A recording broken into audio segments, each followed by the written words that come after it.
Hello friends, मैं doctor आशीष अग्रवाल आज आप लोगों को चिकन पॉक्स के बारे में बतलाने जा रहा हूँ।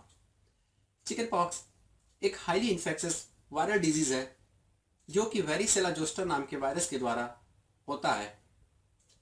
तो आइए आज हम सबसे पहले जानते हैं कि चिकन पॉक्स के क्या क्या लक्षण हैं और हम इन्हें कैसे पहचान सकते हैं। चिकन पॉक्स में अचानक ही बहुत ही तेजी के साथ बुखार का होना होता है। यह बुखार माइल्ड टू मॉडरेट डिग्री का होता है, जिसमें 101-102 डिग्री का हो सकता है। बुखार के साथ साथ इसमें शरीर में दर्द होना और शिवरिंग यानी कि कपकपी होता है।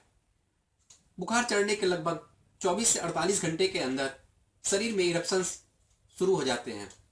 यह इरप्शंस ट्रंक रीजन में यानी कि चेस्ट में और एब्डोमेन में सबसे पहले अपीयर होते हैं और इसके बाद धीरे धीरे यह फेस पर, आर्म्स और लेग्स पर होते हैं।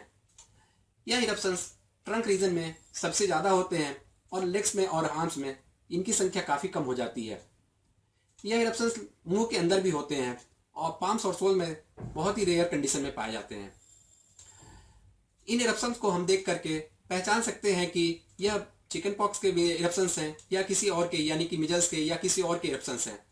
इन इरप्शंस की पहचान है कि इन इरप्शंस के चारों तरफ रेडनेस होता है और यह देखने में क्लियर फ्लूइड की तरह दिखते हैं, जिसे हम ड्यू ड्रॉप इरप्शंस कहते हैं।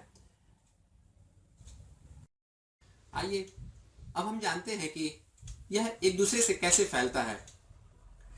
चिकन पॉक्स में यह एक ड्रॉपलेट इन्फेक्शन होता है जो कि खांसने से और छींकने की वजह से या फिर mouth to mouth, face to face contact की वजह से एक दूसरे में फैलने के चांसेस हो जाते हैं। आइए दोस्तों, अब हम इसको जानते हैं कि क्या यह चिकन पॉक्स एक बार किसी को हो जाने के बाद लाइफ में दूसरी बार हो सकता है। इसे हम आइए इस तरह से समझते हैं। अगर किसी व्यक्ति को लाइफ में फर्स्ट अटैक यानी कि पहली बार हुआ है तो उसके सेकेंड अटैक होने के बहुत ही कम चांसेस हैं। फर्स्ट अटैक के बाद उसकी बॉडी चिकन पॉक्स के लिए इम्यून हो जाती है और यह इम्यूनिटी लाइफ लॉन्ग हमेशा बनी रहती है।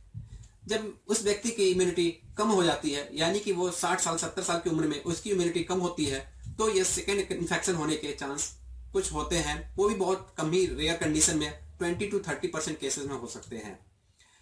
आइए अब हम देखते हैं कि चिकन पॉक्स में हम किन किन चीज़ों क्या क्या जांच करवा सकते हैं और हम कैसे पता कर सकते हैं कि ये चिकन पॉक्स की बीमारी है या कुछ और है। तो इसके लिए हम सबसे पहले इसमें पीसीआर चिकन पॉक्स डीएनए का टेस्ट करवा सकते हैं और दूसरे नंबर पर immunoglobulin G, immunoglobulin M for chickenpox virus हम इनको जांच करवा सकते हैं।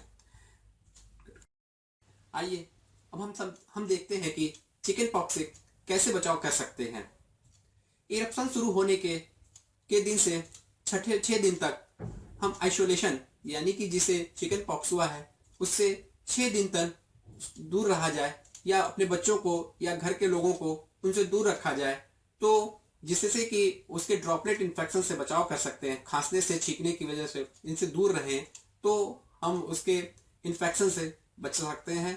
और सबसे बड़ी अच्छा तरीका यही है कि हम उससे आइसोलेट हो जाएं, तो 6 दिन के लिए आइसोलेट होकर के इससे हम बचाव कर सकते हैं।